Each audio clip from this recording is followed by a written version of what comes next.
গত কয়েক মাস ধরে শিলিগুড়ির বিভিন্ন জায়গায় ভেঙে পড়েছে বহু পুরনো গাছ। কোনো বড় ঝড় বা প্রাকৃতিক দুর্যোগ না থাকলেও দিনের পর দিন এই ধরনের ঘটনা ঘটে থাকায় বাড়ছে উদ্বেগ। এই ঘটনার প্রতিবাদে অভিনব কর্মসূচি গ্রহণ করল বিজেপি। নতুন করে লাগানো হলো গাছ।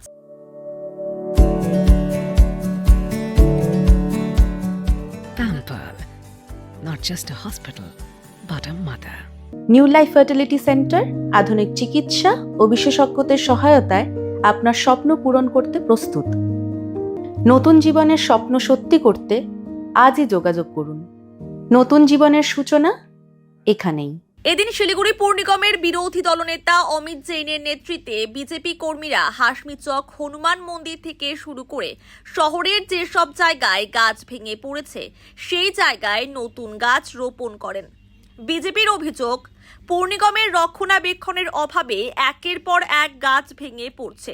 বিদ্যুৎ দপ্তরের তরফে রাস্তা খুঁড়ে কেবলের কাজ করায় গাছের মূল ক্ষতিগ্রস্ত হচ্ছে, যার ফলে সামান্য বৃষ্টি হলেই গাছ ভেঙে পড়ছে। এই ঘটনাগুলি মারাত্মক প্রভাব ফেলছে পরিবেশে। পৌর নিগম যদি যথাযথ ব্যবস্থা না নেয় তাহলে আগামীতে বৃহত্তর আন্দোলনে নামা হবে বলে জানান বিজেপি নেতৃত্বরা।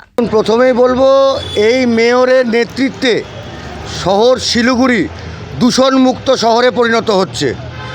ডাম্পিং গ্রাউন্ড দেখুন এবং ডাম্পিং গ্রাউন্ডের কালো ধুয়ো দেখুন।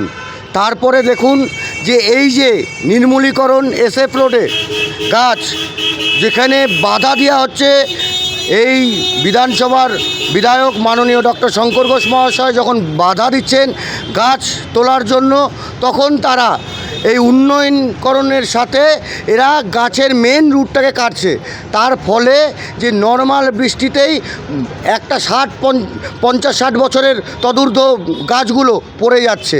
এর দায়িত্ব মেয়র গৌতম দেবকে নিতে হবে এবং যদি শহরে এরপর একটা গাছ পড়ে, আমি কথা দিচ্ছি শিলিগুড়ি মিউনিসিপ্যাল কর্পোরেশন আমরা অবরুদ্ধ করে দেব। কিন্তু এই দায়িত্ব যেরকম ইলেকট্রিসিটি বোর্ডকেও নিতে হবে এবং তৎসহ শহরের মেয়রকেও এই দায়িত্ব নিতে হবে।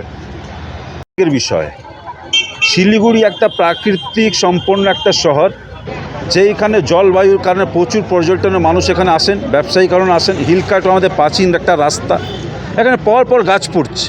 এটা বাস্তবে শিলিগুড়ির মানুষের একটা মনে উদ্বেগ তৈরি হয়েছে। আমরাও এটা শুনে আজকে সকালে আসলাম, দেখলাম।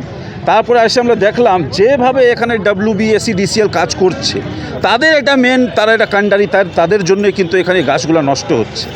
যেভাবে তারা রাস্তা খুঁড়ছে, আমরা উন্নয়নের পক্ষে, কিন্তু এইভাবে উন্নয়ন করা এটা তো ঠিক না। রাস্তা খুঁড়ে দিচ্ছে, এই গাছের মূলগুলোকে নষ্ট করছে। তাই জন্য তো একটা সামান্য একটা বিপর্যয় কিন্তু এই গাছগুলো পড়ে যাচ্ছে। এমনও কালকে কোনো ঝড় ছিল না যে গাছ পড়ে যায়, পর গাছ পড়ে যাচ্ছে। আগেও একটা গাছ পড়লো, আবার একটা গাছ পড়ছে। এই গাছের বয়স কমপক্ষে 50 বছর, এই গাছটা পড়ে যাচ্ছে। তার মানে নিশ্চিত উইদাউট মনিটরিং, উইদাউট প্ল্যানিং এগুলো কাজ করা হচ্ছে। পুরসভার কোনো আমরা অগ্রিম ভূমিকা দেখছি না। আর যে সংস্থা কাজ করছে সে তো দায়িত্বহীন একটা সংস্থা হয়ে গেছে। কিভাবে তারা একটা গাছকে নষ্ট করতে পারে, যে 50 বছর পুরানো গাছ? এটা নিয়ে কিন্তু আমরা গম্ভীরভাবে দেখছি এবং এখান থেকে দাবি রাখছি এটা গভীর একটা তদন্ত করা দরকার। এই সংস্থা কিভাবে কাজ করছে? সে শিলিগুড়িকে ধ্বংস করার জন্য আসছে নাকি উন্নয়ন করার জন্য? এটা আমাদের দাবি থাকবে এবং আগামী দিন আমাদের দলের প্রতিনিধিমণ্ডল এবং কাউন্সিলররা গিয়ে কমিশনের সাথে দেখা করবে যে এই কাজ কিভাবে হচ্ছে। এই সংস্থার বিরুদ্ধে কিন্তু ব্যবস্থা নিতে হবে যদি এইটা আমরা ধরতে পারি যে এই কাজটা ভালো হচ্ছে না। কারণ যেভাবে কাজ হচ্ছে, আজকে রাস্তাগুলো খুঁড়ে রেখে দিয়েছে, প্রচুর অ্যাক্সিডেন্ট হচ্ছে, এখানে মানুষ বিপদে পড়ছে, তাদের ভারী বিপদের মধ্যে কিন্তু মানুষকে পড়তে হচ্ছে। এই জন্য আমাদের আজকে এখান থেকে দাবি যে আগামী দিন এরকম কোনো ঘটনা না ঘটে।